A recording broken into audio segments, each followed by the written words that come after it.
चौहान जो लेफ्टिनेंट दूसरे general CD retired हैं अनिल चौहान बिपिन रावत की जगह जी ये आए बिपिन हैं। रावत की जगह आए हैं और इनके बारे में कहा जा रहा है कि इन्होंने ईस्टर्न कमांड में भी रहे हैं और अच्छा। शायद ये मकबूजा कश्मीर के इलाकों में भी इन्होंने सर्व किया है और एक कैरियर ऑफिसर है, काफ़ी अरसे इनकी 40 साल मेरे ख्याल से सर्विस है और एक कॉम्पिटेंट सोल्जर हैं। इनके ऊपर जिम्मेदारी आ गई रिफॉर्म्स की और रिफॉर्म्स की जिम्मेदारी जब आ गई है तो इकट्ठा भी करना है, फिर ये गवर्नमेंट का होता भी है, सेक्रेटरी भी होंगे गवर्नमेंट के मिलिट्री उस पर, मतलब बहुत सारे हेड्स होंगे असल में इन पे, बहुत सारे एक ही वक्त में इनके पास ओहदे होंगे और जिम्मेदारी है। पावरफुल होंगे। तो अब देखें क्या होता है।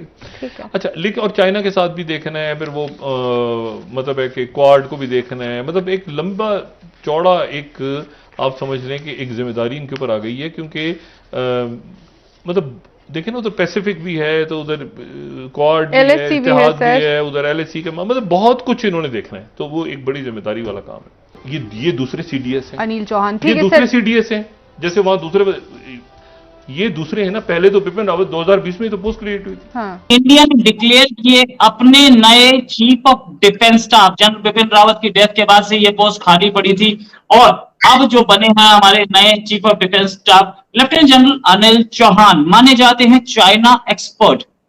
क्यों लेफ्टिनेंट जनरल अनिल चौहान को ही, यानी कि एक चाइना एक्सपर्ट को ही हमारे CDS बनाया गया? बहुत क्लियर है कि थिएटर कमांड की हमें जरूरत है। करगिल वॉर में बताया गया था थिएटर कमांड की जरूरत है, साथ में चाइना हमारा नंबर 1 एनिमी, ये कई लोग बोल चुके हैं। क्योंकि अभी हमारे पास एक बहुत बड़ा जो मसला है और या बहुत बड़ी opportunity विज़-विज़ threat is also Indo Pacific, जहां क्वाड वॉर्ड हमने बनाया पहली बार। ये J&K में पोस्टेड रहे, एंटी इंसर्जेंसी इन्होंने बहुत साल तक मैनेज की है। लेफ्ट मतलब लेफ्टिनेंट जनरल लेवल के रहे तो उसमें तो खैर कुछ मतलब क्या बोले, अब तो डिप्टी चीफ के आसपास ही होते हैं। उसके बाद इन्होंने ये NSA के ऑफिस में भी रहे हैं। He has been part of national security advisory core team. तो इंटरनेशनल नेशनल लेवल पे क्या थ्रेट और थ्रेट परसेप्शन कहां से, which includes internal threats and which also excludes external threats. तो J&K जोड़िए, मैरीटाइम जोड़िए, NSA जोड़िए, आर्मी जोड़िए, इंसर्जेंसी जोड़िए और सबसे इंपॉर्टेंट चीज इन्होंने ईस्टर्न साइड में, जो ईस्टर्न कमांड हम उसे कहते हैं, he has been deployed on eastern command for a lot of time and he has contributed a lot to the eastern command.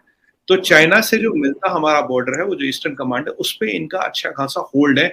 वहां इन्होंने बहुत साल काम किया। अगर इन पांचों चीजों को मिला के देखा जाए तो एक बहुत ही उपयुक्त and it's a very good choice which the government of India has done, because he has Navy background, he has anti-insurgency background, he has been a part of the NSS team, he has been a part of the Eastern Command, and he has been a Lieutenant General, which is army वाला background तो है ही है।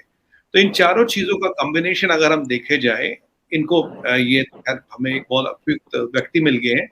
Priority क्या देश की? Priority Rohit जी है theatre commands. जैसे China में जो theatre command, central Asia theatre command है, ईस्टर्न थिएटर कमांड है, वेस्टर्न कमांड है। अभी हमारे थिएटर कमांड्स नहीं है।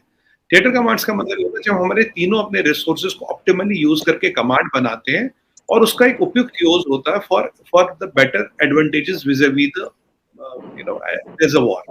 और अगर हम देखिए रिसेंटली जिस कंट्री के पास थिएटर कमांड्स है, they have a better advantage. It is efficiency of resources. It is, नहीं तो क्या होता है कई बार इंटरकनेक्टिविटी कोऑर्डिनेशन में कई बार चीजें इधर उधर थोड़ा बहुत हिल जाती है। बट जब ये थिएटर कमांड्स बनते हैं, एक ये हमारा मुद्दा। दूसरा हमारा मुद्दा क्या है रोहित भाई? दूसरा हमारा मुद्दा है हमें अपनी आर्मी को मॉडर्नाइज करना है, नेवी को, फोर्सेस को। आर्मी का मतलब है तीनों फोर्सेस को मॉडर्नाइज करना है। अब पहले क्या होता था कि ये एयरफोर्स वालों का बजट, ये आर्मी का बजट, ये नेवी का बजट। अब मान लीजिए एज अ, मैं आपको एक जगह टोकना चाहूंगा, थिएटर कमांड क्या होता है? हमारे अगर व्यूअर्स को बताना चाहिए थिएटर कमांड क्या होता है, फिर उसके बाद हम मॉडर्नाइज करेंगे। जी, थिएटर कमांड ये होता है कि हम इन तीनों चीजों को यूज करके एक कंबाइंड कमांड बनाते हैं। अभी क्या हो रहा है? अभी आर्मी अलग है, नेवी अलग है, एयरफोर्स अलग है, ठीक है? तो they are handing over and taking over कि वी रिक्वेस्ट एयर सपोर्ट। जैसे हमने पिक्चर देखी कि we request air support in Balakot. भाई हमें ये चाहिए, हमें जैसे लोंगेवाल में इंडियन एयरफोर्स आया पर सुबह आया, राइट? तो they are requested and they come in and give support. जब एक थिएटर कमांड बनती है उसमें क्या होता है, ये सारी चीजें as a part of that theatre command you decide what to use, when to use and how to use. या हैंड ओवर टेक आउट की परिस्थिति नहीं होती। दूसरी चीज क्या होती है, जब आप देश भर में अपने रिसोर्सेज डिप्लॉय करते हो, अभी क्या, अभी नेवी वालों का अपना बजट है, एयरफोर्स वालों का अपना बजट है, आर्मी का अपना बजट है। अब जब हम कंबाइंड डिफेंस बजट देखेंगे, अगर हमें लगे यार हमें अभी हमें अपना जो इंडो पैसिफिक कमांड है, हमें अपनी सी को स्ट्रेंथन करना है, तो we will put more money on the naval resources, not an air force or not on army. All the ducks must be in one line for the shooting to begin. So अब मेरा एक, आप समझ रहे हैं मैं क्या कह रहा हूं सर? अगर इंडिया को कोई एक्शन लेना है पाकिस्तान के खिलाफ, तो इंडिया ये देखेगा कि इसका डिप्लोमेटिक फॉल आउट क्या है, इसका इकोनॉमिक फॉल आउट क्या है, इसका मिलिट्री फॉल आउट क्या है। और जिस दिन उसको ये लग गया, मैं आपको बताता हूं जो इंडिया में मूड है, जिस दिन लग गया और जिस दिन कोई बड़ा अटैक हुआ इंडिया में, terror attack, India will do it, India कर देगा। इसके वो हिंदी में कहते हैं ना, गोटियां फिट नहीं हो रही, आप पता नहीं आप समझ पा रहे हैं कि नहीं, वो गोटियां फिट नहीं हो रही है ना। जिस दिन गोटियां फिट हो गई, इंडिया कर देगा। मैं आपको बताता हूं, पूरा मूड में बैठे लोग, और गोटियां फिट नहीं हो रही इनकी, दे वेटिंग कि गोटियां फिट। कैसे गोटियां फिट होंगी? फर्स्ट ऑफ ऑल, अगर एक्शन कश्मीर में होता है, जिसको हम लोग पीओके कहते हैं, आप लोग आजाद कश्मीर कहते हैं, वहां पे चाइना का प्रेजेंस है।